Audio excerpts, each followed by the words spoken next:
اعزاز، پاکستان تحریک انصاف تو اظہار لا تعلقی کرتی آئی ہے فیض حمید سے، ایک بار پھر انہوں نے دہرایا، بٹ فیصل واڈا صاحب ہوں، طلال چودھری صاحب ہوں، بڑی کنوکشن کے ساتھ دعوے کرتے ہیں کہ اب خان صاحب کے خلاف گواہی آنے والی ہے۔ اس میں کتنا اثر ہوگا اس طرح کی کسی گواہی کے اندر، اور کیا آپ کیا سمجھتے ہیں کہ پاکستان تحریک انصاف کے لیے خطرہ ہو سکتا ہے؟ علینا بہت شکریہ۔ علینا، جو بیانات اس وقت حکومتی وزراء دے رہے ہیں اور جو بیانات ابھی فیصل واڈا جو دے رہے ہیں، ان بیانات سے پہلے ہم دیکھ چکے ہیں D G I S P R کی پریس کانفرنس۔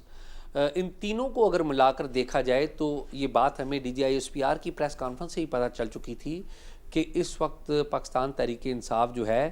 وہ جنرل مشرف نے کتاب لکھی تھی نا، ان دی لائن آف فائر، تو وہ ان دی لائن آف فائر ہے جو پی ٹی آئی کی جو قیادت ہے، پرٹیکولرلی عمران خان جو کہ اس وقت جیل میں ہیں۔ تو یہ بات تو ہمیں اس بات کا آئیڈیا ہو چکا ہے۔ یہ جو فیصل واڈا معلومات دے رہے ہیں، فیصل واڈا اس لیے اہم نہیں ہے کہ وہ سینیٹر ہیں، یا فیصل واڈا اس لیے اہم نہیں ہے کہ وہ ٹیلی ویژن کے اوپر آتے ہیں۔ فیصل واڈا اس لیے اہم ہے کہ وہ جو پالیسی میکرز ہیں یا اسٹیبلشمنٹ جو ہیں اس کے بہت قریب ہیں، اور ان کے اگر میں یہ کہوں کہ غیر اعلانیہ ترجمان اگر کہوں تو یہ غلط نہیں ہوگا۔ کسی زمانے میں پیر صاحب پگاڑا ہوا کرتے تھے ان کے ترجمان، پھر شیخ رشید صاحب نے جانشینی سنبھالی اور اب شیخ رشید صاحب نہیں ہیں تو فیصل واڈا صاحب وہ کام کر رہے ہیں جو کسی زمانے میں یہ لوگ کیا کرتے تھے۔ تو اب معاملہ یہ ہے کہ یہ جو اعلانات ہیں یہ اس بات کا اندیا دے رہے ہیں کہ کیا سوچا جا رہا ہے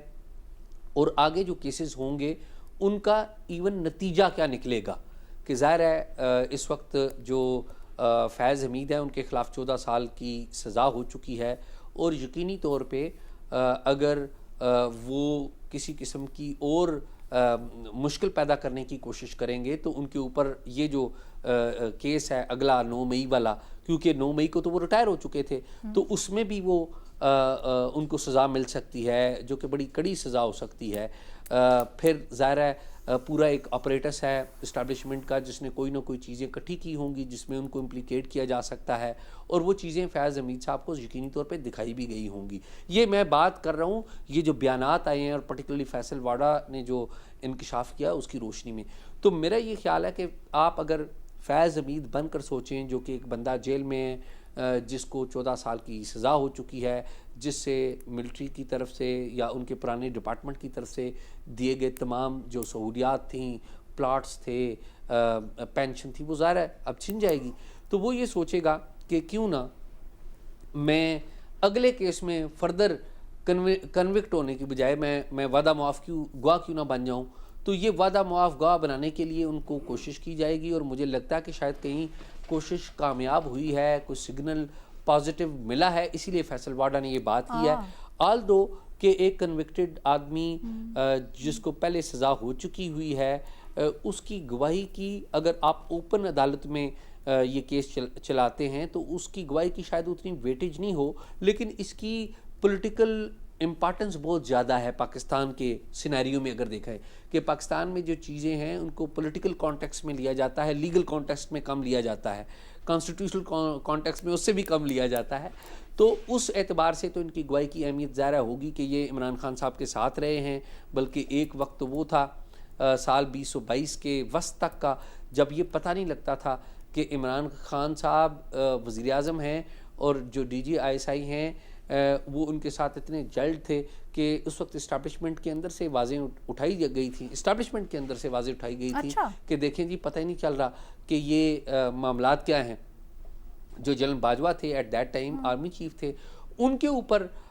بڑا دباؤ ڈلتا تھا، جو کمانڈرز کانفرنس ہوتی تھی کہ یہ دیکھیں جو سول ہے وہ اپنا کام کرے، کیونکہ ایٹ دیٹ ٹائم اگر 2022 میں اگر آپ چلے جائیں 2022 کے آغاز میں اور 2022 کے وسط تک، تو اس وقت صورتحال یہ تھی کہ عمران خان صاحب ایٹ دیٹ ٹائم وزیر اعظم تو تھے لیکن وہ ان پاپولر ہو چکے تھے۔ آپ کو یاد ہو کہ اس وقت ضمنی انتخابات جتنے ہوئے تھے تقریباً 18 کے قریب ضمنی انتخابات ہوئے تھے، اگر میں نمبر آگے پیچھے کر رہا ہوں تو میں معذرت چاہوں گا، لیکن میرے خیال میں 18 کے قریب ہوئے تھے۔ وہ 18 کے 18 ضمنی انتخابات صوبائی اسمبلیوں کے بھی بات کر رہا ہوں میں، صوبائی اسمبلیوں کے اور قومی اسمبلی کی بات کر رہا ہوں، تو وہ 18 کے 18 ضمنی جی وہ 18 کے 18 ضمنی انتخابات جو ہیں وہ ہار گئے تھے۔ اچھا، اور اسٹیبلشمنٹ کے اندر ایک بڑی عجیب و غریب فضا تھی. فضا کیا تھی؟ جی فضا یہ تھی کہ 76 لانگ کورس کے جتنے بھی آفسرز تھے جو فیض حمید صاحب کے ساتھی تھے، وہ سارے ایک بات پہ کنونسڈ تھے ایٹ دیٹ ٹائم. وہ اس بات پہ کنونس تھے کہ ایک سال بعد، یعنی کہ 2022 کے بعد 2023 میں فیصلہ ہونا تھا کہ نیا آرمی چیف کون ہونا ہے. تو سارے اس بات پہ کنونسڈ تھے کہ اگر یہی پرائم منسٹر عمران خان ہیں اور ان کے سامنے سینئرٹی کی لسٹ جائے گی تو آرمی چیف ایک ہی بندے نے بننا ہے اور وہ فیض حمید صاحب ہے. اچھا تو یہ ایٹ دیٹ ٹائم سینیریو تھا، اور وہ اس بات کا اظہار ود ان دی اسٹیبلشمنٹ بھی ہوتا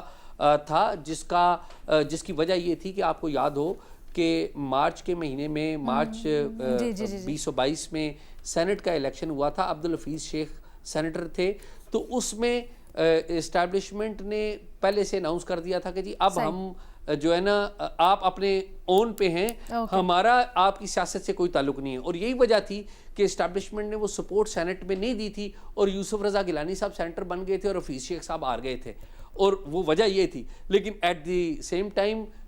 جب جون کا مہینہ آیا اور منی بل تھا، تو خان صاحب نے ریکویسٹ کی تھی at that time military establishment سے کہ دیکھیے میری جو مدد کیجئے، میں نے بل پاس کرنا ہے، یہ منی بل پاس کرنا ہے، بجٹ پاس کرنا ہے، اگر نہ ہوا تو میری حکومت گر جائے گی. اور ایٹ دیٹ ٹائم بالکل صحیح ہے. اوکے اعزاز سید صاحب، آپ نے بڑی اچھی طرح سے سم کیا سارا کا سارا.